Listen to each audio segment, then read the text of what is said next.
Hello, thank you for being with us today at LibFest. I'm glad to have here with me Phill Teer and Anca Ghinea, who will talk about creativity and how it influences our daily lives. Phill Teer is the author of The Coming Age of Imagination, How Automation and the Universal Basic Income Could Lead to an Explosion in Creativity. And Anca Ghinea is the author of Creators in Action, a creativity guide. Phill Teer is the co-founder of St. Luke's Communication, a leading London creative agency founded on principles of openness, honesty and cooperation. St. Luke's has pioneered new ways of building and maintaining client relationships by championing multidisciplinary thinking. Anca Ghinea, on the other side, is a creative manager, trainer, founder of the online platform Creatoria.ro. Her book, Creators in Action, is a guide meant to unlock creativity and create magic with words. I am going to start with Phill Teer. In one of your interviews, you give the following advice, and I'm quoting, "Never stand still. It's always important to ask yourself what is happening now." And I think this phrase works like an engine for creativity. But what I want to ask you now is the following thing. At the beginning of your book, The Coming Age of Imagination, you talk about yesterday's impossible dreams, like abolishing slavery, equal education, the right for women to vote. But is the universal basic income an impossible dream nowadays? What do you think? I think all these impossible dreams become possible over time. And I think right now, the idea of a universal basic income is becoming not just some utopian idea for the future, but it's becoming the big idea of our times. And I think that's partly because of automation in the workforce, sort of making more and more jobs relevant, and partly because of the crises we're going through, from the crash of 2008 right through to COVID at the moment, and all the instability that creates. And also, I mean, and maybe most importantly, because of climate change, and because we are sort of having to sort of readdress what economic growth is actually about, and whether it's a good thing for the world. So that's kind of the gist of that argument. The book itself is like a manifesto for universal basic income, and it's a manifesto from the point of view of creative people. It's the idea that everybody, all of us, every adult is paid a living wage with no strings attached. Sounds like a very sensible response to a lot of people, to all of this disruption that's going on in the world today. And some people like basic income because it's going to eradicate poverty. Others see it as the only feasible way of avoiding this dystopian future of no jobs. And both these are great reasons to support basic income. But in my book, I argue there's a third reason to support it, and that's from the point of view of creativity, because there's been all these basic income tests all around the world, and whenever the tests occur, the same sort of stories emerge from them. The stories of people freeing themselves from debt, starting businesses, using the time freed up to do meaningful work, caring for others, building communities. They go on courses, they make things to sell, they help other people. The young stay on at school, and younger adults postpone having children and settling down too early. And there's been a lot of basic income tests in villages in India and in Africa. And time and again, it's women in those places that gain financial freedom from their menfolk. And I think freedom is the real narrative, the real story behind universal basic income. And I think that desire for freedom is why so many people are falling in love with the idea at the moment. Because to be free, to live a more adventurous and creative life, is a wonderfully unifying common purpose for us all. In my book, I talk about how I talk about a lot of stories from from sort of from artists working their experience of the basic income test in Finland, and I also tell a lot of stories about how creativity can eradicate the waste of so much consumerism. I talk about the transformation of cities like New York, Glasgow, and Berlin, whose transformation was led by creativity, and I use neuroscience, so the very, very latest neuroscience and some of the oldest folk tales to help us understand what happens when creativity flows through people, places, and time.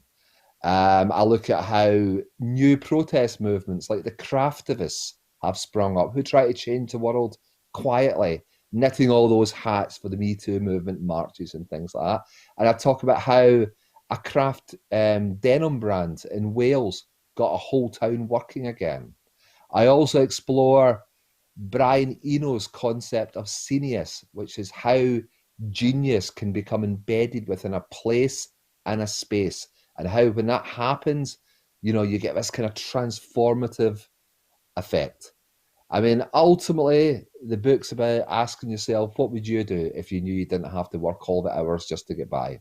And it's also about how we get there, what we can all do to get more and more people behind this idea of basic income, because it's like a manifesto. I think it's relevant. I think it's particularly relevant right now because, all our economies have been affected by COVID, and, basic income is effectively an investment in people. It's like venture capital for the people, as some people say. And it's a great way of looking at it. It's an investment in the innate creativity which is inside all of us. And I think finally I wanted to touch upon creativity and sustainability. I think when we're creative, we're less wasteful. We make things rather than buy them. But deeper than that, we find a satisfaction in the creative process. It's always been missing from the experience of consumption. So everyone has went shopping at one point and had that amazing buzz you get from buying lots of stuff. And then you get home and you get this crash. You feel depressed afterwards because you realize your purchases are not really fulfilling your needs. We're bored, we go shopping, we feel empty. We're bored, we get creative, and then we feel fulfilled. And I think that gives me real hope for a future where it's just less about mass consumption and wasteful sort of lifestyles, and much more about sort of sustainable, creative sort of lifestyles. And finally, one last thing on the name itself. I think it's really important: universal basic income. It should be universal and unconditional, because when you put conditions in there, people come in and they divide and they make decisions about who gets it and who doesn't. That doesn't work. It's a right. It should be hard cash, money, not some benefit in kind, because benefits like vouchers and things like that create dependency. Money in your pocket makes you independent, and it's universal. It's about all of us. Thank you. Anca, your book is a guide which can help us explore our own creativity. It gives us tips and tricks on unlocking it. But how was for you to train your own creativity? Thank you. Hello, everybody. Hello, Iuliana, Phill, and all of you who are at home following us. Thank you for making room for creativity in our lives on this Sunday afternoon. Thank you very much. I'm a writer and expert in creativity with over 20 years of experience in advertising, in media. So I'm delighted to highlight this message of creative optimism, of extraordinary opportunities that appears when we integrate the creative process into our lives. My message is we can be creators and we are creators. I'm fascinated by creativity and the creative process that an idea goes through until it becomes reality. Creativity means spark, work, determination, devotion, awareness, acceptance, involvement, in short, development of ourselves. I debuted in media at the age of 14, and I published my first book at 17, which was awarded multiple times. My professional life, namely the articles that I publish in newspaper, magazines, in print or online, which provides practical tools, methods, techniques, as well as interviews with remarkable people.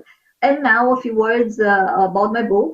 In my book, Creators in Action, I address creativity and the challenges faced in the act of creation by people from different categories, from children to adults in creative and non-creative fields that arise from both emotional and also procedural perspective. So the book addresses the questions regarding the origin of creativity and our ability to control this process. It also offers a series of applied ideas and tips that helps stimulate this process, especially in these times, in these difficult times. So now I will explain how this muscle can be flexed and how dreams can become reality. This is based, of course, on the assumption that the creative spirit is in any of us, and also it gives us the new functional and a useful approach to any project. I strongly believe that creativity can indeed be practiced. It can be kept alive. I don't know, it's like dancing. The individual raises its creativity, and creativity raises the individual. More specifically, it's like a duet that changes the person who chooses to manifest their creative talent regardless the area, the field. So, Creators in Actions proposes a series of applied ideas and tips to stimulate creativity and also gives a boost to renew their beloved projects abandoned for one reason or another, and I don't know, to start fresh ones. Of course, once equipped with such tools, once using methods, the readers can travel from ideas to reality, and also allows them to practice creative manifestations step by step during the projects. Finally, the book is designed for creative thinkers from 6 to 19 years old, and it can be read together with children and parents alike. Thank you, Anca. What do you think Phill can answer you about your own creativity project? Do you want to ask him a question about what about the universal income? What do you, how do you see this, his manifest on the universal basic income? The coming age of imagination is about creativity as well.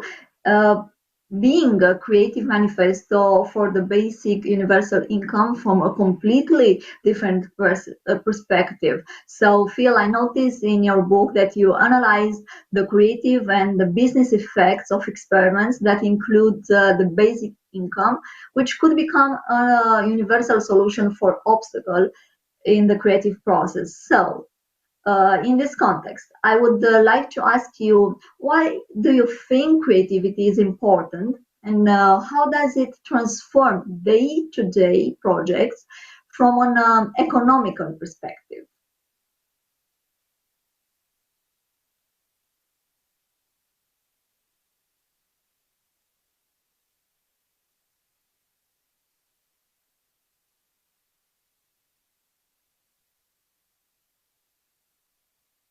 I don't know if Phill is with us.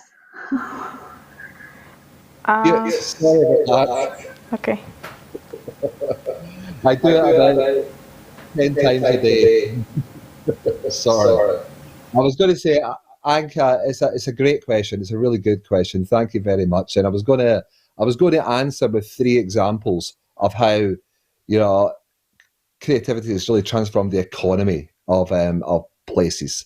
The first example comes from from New York City, and I talk about this in the book. In the early 70s, you know, New York City was almost bankrupt in the early 1970s, you know, but as the middle classes fled to the suburbs and the inner city became very kind of, you know, run down and full of crime and everything, something happened. Artists started moving in to the cheap properties, the old factories and things like that in downtown Manhattan. They moved into the warehouses of Soho. And where the artists went, the art dealers and the galleries and the media industries went as well. And once Soho began to get turned around, the artists moved to the Lower East Side. And then they moved round and round. And eventually, over a process of decades, Manhattan was regenerated, and then Brooklyn, and then Harlem, and now Queens have all been regenerated. Anca talks about the creative spirit. There's something about the creative spirit moving through a place, which is a very positive effect. The second thing is when you get lots of creative people working together in a place, and at a point in time, something magical starts to happen. A scene emerges, you know, and as those artists took over New York City in the 70s, you know, you see this incredible explosion of creativity. In a 2-year period, like between 1974 and 1976, punk emerged on the Lower East Side, disco took off in Midtown, people like Grandmaster Flash invented hip-hop, the loft jazz scene and the classical minimalist scene formed downtown. Salsa was filling the Yankee Stadium. Reggae was booming out of Harlem beatboxes. It was a genuine melting pot. And all of those little creative sparks at the time have led to massive sort of movements and sort of music that have swept the world. You know, it's incredibly, as well as being regenerative, creativity is generative. It creates something where there was nothing before. I grew up in Glasgow in the 1980s when that city was a post-industrial wasteland. All the shipyards and the steelworks were gone. But by 1990, it had reinvented itself as a creative city. And it did that. That shift was sparked by artists. A novelist called Alistair Gray wrote a book about the impossibility of creating art in Glasgow. And that book became a catalyst for a whole scene. Suddenly there were other writers, there was a music scene that took off, art galleries opened, and a massive art movement began. You know, sort of building from the art school in Glasgow. So from this post-industrial city, you know, to today, 15 artists associated with Glasgow, either working in Glasgow or trained in Glasgow, have been on to win the Turner Prize, sort of one of the most illustrious art prizes. 15 have been shortlisted, 6 have won it. Finally, Anca, in answer to your question, I was reading a book called How Music Works by David Byrne, the ex-Talking Heads singer. And I found this amazing quote in it, and I thought I would share this. David Byrne says, "The act of making music, clothes, art, or even food has a very different and possibly more beneficial effect on us than simply consuming those things. It can often seem that those in power don't want us to enjoy making things for ourselves. They prefer to establish a cultural hierarchy that devalues our amateur efforts and encourages consumption rather than creation." And I think there's a truth right at the heart of this. And I think it's that consumerism is misguided creativity. As I said before, when we're bored, we can shop or we can get creative. Shopping creates waste. Creativity generates growth. Thank you. I'm afraid we've come at the end of our meeting for today. Thank you, Phill and Anca, for accepting our invitation. Thank you for watching us. I invite you to buy Phill's and Anca's books on Libris.ro. Stay with us on Libris. Have a nice day.